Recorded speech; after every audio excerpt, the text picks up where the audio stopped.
Hi there everybody, welcome back to the channel. You're watching A Ritter Bit Will Do, and today we've got some pressure washing and some painting to do. Stick around.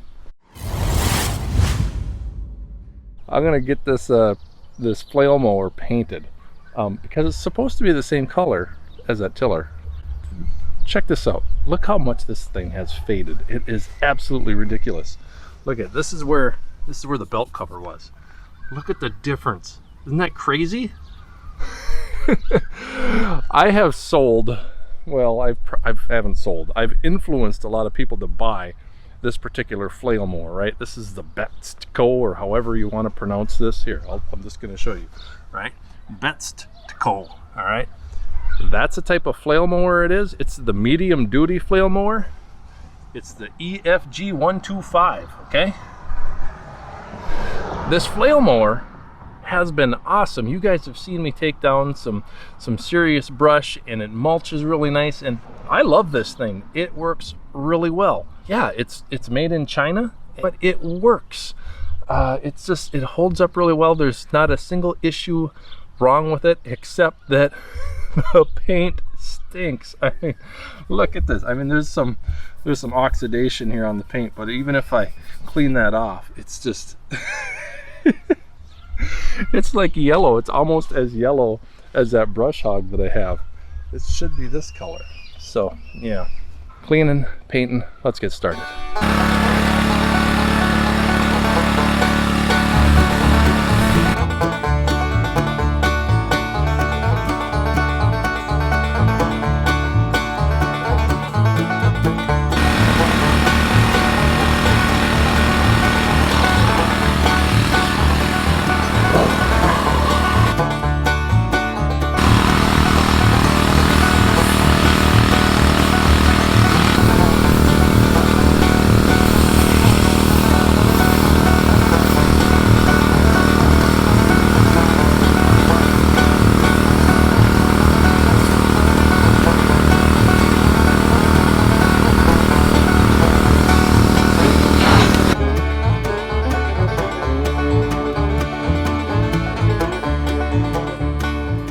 As this flail mower is drying off, I'd like to talk about it a little bit. I've got a video out there. It's pretty popular. It's called Flail Mower versus Brush Hog, or Brush Hog versus Flail Mower, one or the other. It's got over 150,000 views. It's my best video that I've ever done. It gets a lot of attention, and I always get people telling me, you need to slow down with the brush hog, because apparently I was going too fast with the brush hog. Well, that was kind of the point. I can go faster with this flail mower. Okay, that was the point, to show you that the flail mower does a better job cutting and mulching grass than a brush hog does.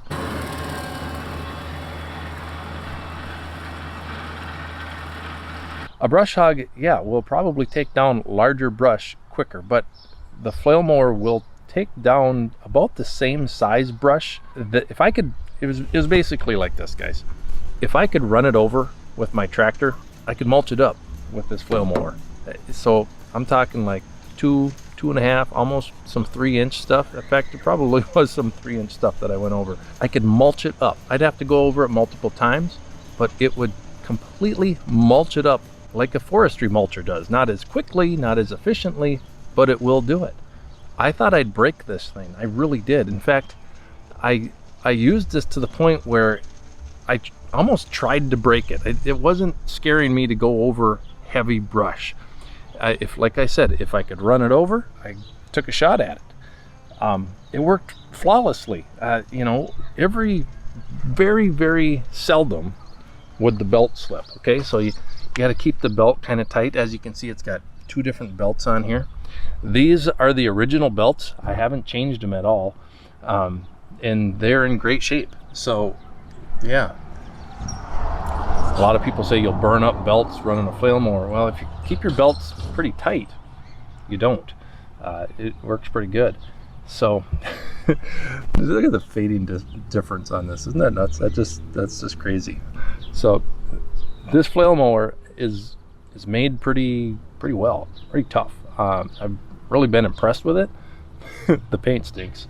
I kind of found it funny. Look at how it faded. You saw me pressure wash the decals off, because I don't need the decals, but Look at it. Kind of left a mark. What I really found interesting was, check this out, guys. I used you know, this decal was obviously here, but look how it faded, right? It's not like it's transparent. It's just white versus black, and it left such a detail. Isn't that nuts? I don't know. Well, I'm gonna wait for that to dry off, and then I'm gonna paint it Kubota orange, because I'd rather have it be Kubota orange than yellow. All right, more later.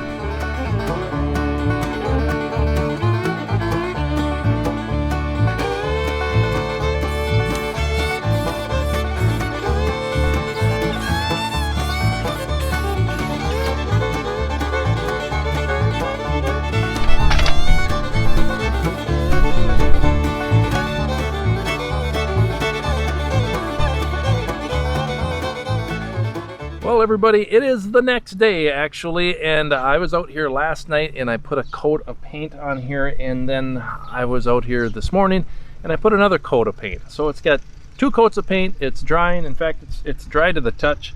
It looks brand new, doesn't it? Hey, this is what I use. A lot of people look for Kubota orange paint. In this particular brand, it's called Old 55, and it makes Kubota orange. Kubota orange number 2 is the stuff you want to be looking for. There's actually 2 different types of Kubota orange. There's the original Kubota orange, which they used back in the 80s and 90s, and then they updated the color a little bit, and now it's more of a brighter orange, I guess. There's not a whole lot of difference to it, but anyways, I really do like this stuff. I find it at Fleet Farm. That's a store that we have around us. I don't know if Rural Cane holds it. I know Rural Cane's kind of more out east. Menards, I know if you live anywhere in the upper Midwest and there's a lot of different Menards stores around. I don't think it's there, but it is at Fleet Farm. You might have to order it. Old 55 Kubota orange. I do use the good old Rust-Oleum primer, only because I think you get more bang for your buck. It goes on better. It goes on more even. Dries fast. It just has a better nozzle. So that's the type of primer that I use.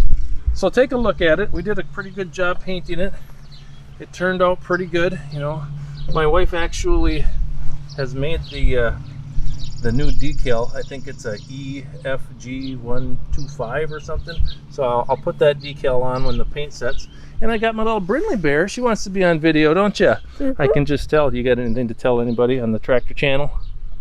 Huh? Got any words of wisdom? Just tell them something. That Kubotas are amazing and John Deere stink. That'll definitely be on the video there, Brindley Bear.